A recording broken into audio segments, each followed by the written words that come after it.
Mapagpalang araw mga kamanlalakbay. Ang ating pagminilayang gospel for today ay hango sa Ebanghelyo ni San Mateo, chapter 9, verse 27 to 31. Pag-alis na sa lugar na iyon, sumunod sa kanya ang dalawang bulag na lalaki na sumisigaw, "Anak ni David, tulungan mo kami." Pagdating niya sa bahay, inabutan siya ng mga bulag at sinabi ni Jesus, "Naniniwala ba kayo na may kapangyarihan ako para gawin ang gusto niyong mangyari?" Sumagot sila, "Oo, Ginoo."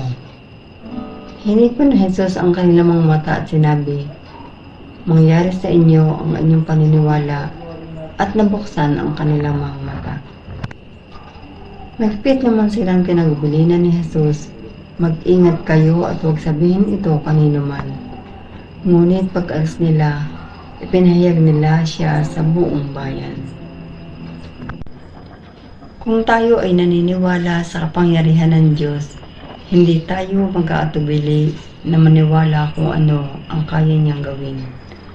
Siya ay mapangyarihan at kaya niyang pagalingin kahit anumang karamdaman at lahat ng ating dalahin sa buhay. Kahit sa ang aspeto at kailangan natin, andyan siya palagi. Di niya tinitingnan ang nagawa nating kasalanan as long na pinagsisisihan natin. He is the Lord with so much blessing. At ngayong pinagdiriwang natin ang simula ng Adbyento, inihahayag niya sa atin ang liwanag na nagniningning sa kadiliman.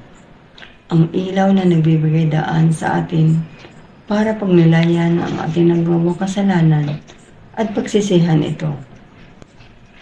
Dapat maliwanagan ang mga salita ng Diyos nang sa ganun maging bukas tayo sa kanyang salita at makamit natin ang tunay na kagalingan na ating minimithi. Hindi lang sa pisikal, kundi para rin sa espiritual na kagalingan. Tulad na lang ng dalawang lalaking bulag, naniwala at nagtiwala na gagaling sila at nangyari nga ang mga iyon ayon sa kanilang paniniwala. Siya ang Panginoon, ang dakilang manggagamot. Manalig, magdasal at magtiwala na diringgin ang ating mga panalangin. Patuloy naman tayong binibigyan ng Panginoon ng kalayaan na piliin ang landas na gusto nating tahakin upang tayo ay lumago lalo na sa ating pananampalataya.